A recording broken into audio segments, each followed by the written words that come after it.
Self-awareness is not about calming down. It's your ability to listen to your inner voice and then express your emotions, wants, and needs in empowering ways. And your ability to listen to your inner voice lies at the heart of your body awareness, or your 8th sensory system, which is something we call interoception. Now, what's really interesting with body awareness and interoception is that it's 2 or more bodily signals that make up an emotion. So let's say, for instance, you know that when you're angry, your heart's beating fast, your shoulders tense, and your jaw tightens. It's those bodily signals that form the emotion to tell you that you're getting angry. Or you might notice with anxiety that your stomach gets knotted, you feel a sense of urgency through your chest, and your palms become clammy. But it's those bodily signals that are really the foundation for that emotion of anxiety. What we know that can happen following chronic and traumatic stress is that our ability to hear those internal bodily signals can change. So for instance, it's a little bit like the volume is turned down if you tend to dissociate, shut down, freeze, or collapse, or move into the state that we call the dorsal vagal state when you're facing challenges and demands. This volume being turned down really equates to a change in the way that the brain is reading messages from the body. For some people who experience anxiety, it's as though the volume is turned up too loud.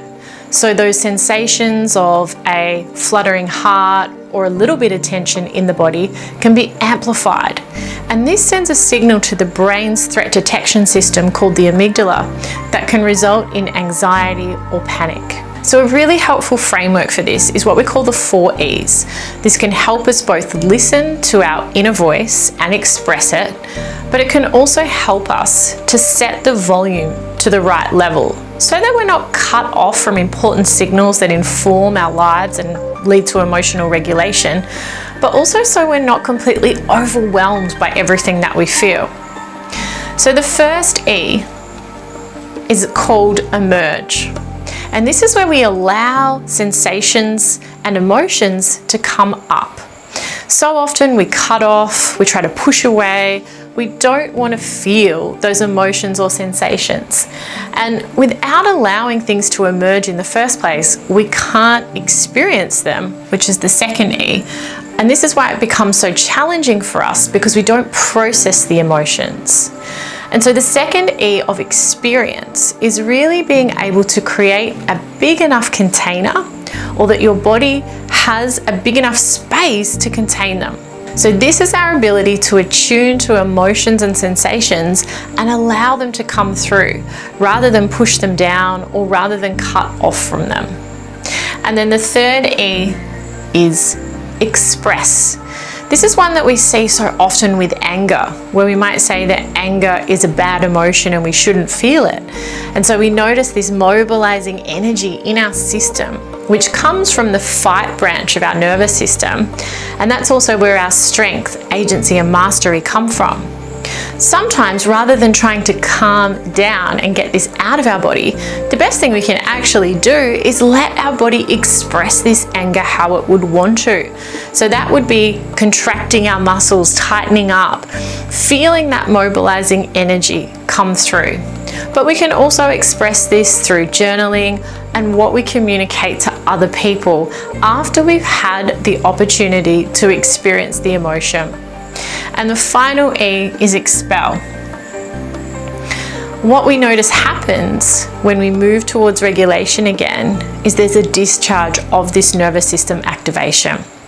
Our breath can become full. We may notice laughing or crying. We might yawn, sigh, twitch. We can feel this feeling of relief in our body. For some people, it's in their gut. They notice their digestion starts moving again. All of these can be signs that the stress activation is being discharged and we're actually processing those emotions and our physiology is returning back to baseline.